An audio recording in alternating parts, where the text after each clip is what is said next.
Berbukunan ini naga tegar si menang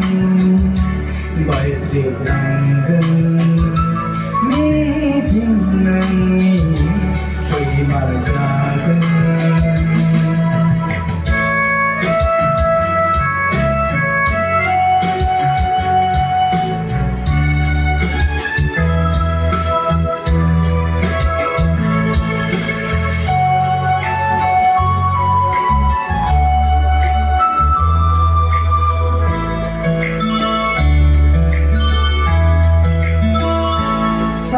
seni ve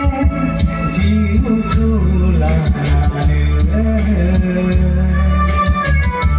san kemana dukane saya maya ve nengi jiwa dan di sini lo kakece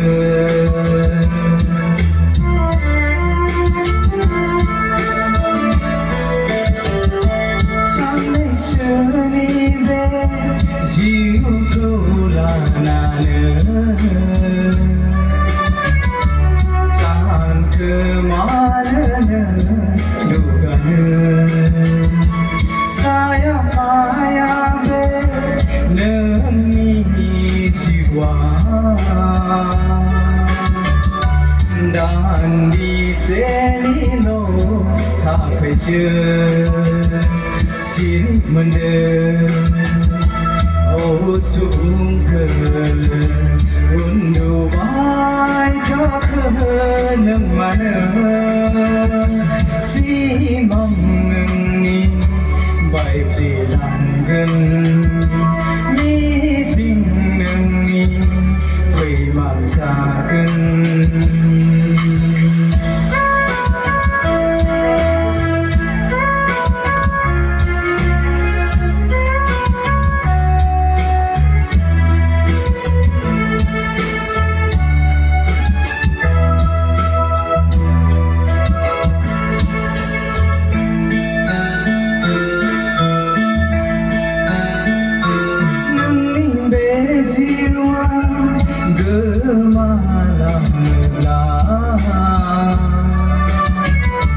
nagir naman pinay nomanen way pindana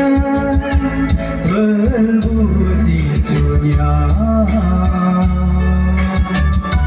benelo sehaga nenesra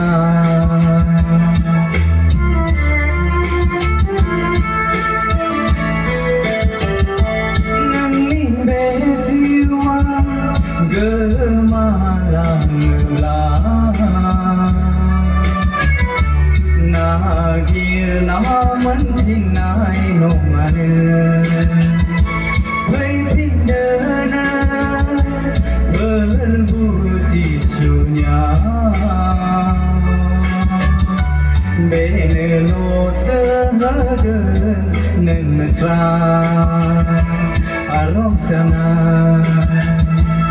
arga senai mengenang si sunau dosa si mengengi baik di langgan ni singengi primal zaken si mengengi baik di langgan ni singengi malzaken berbukunan ini nagar denglah berbukunan ini andai denglah si mengengi baik di langgan mi singengi malzaken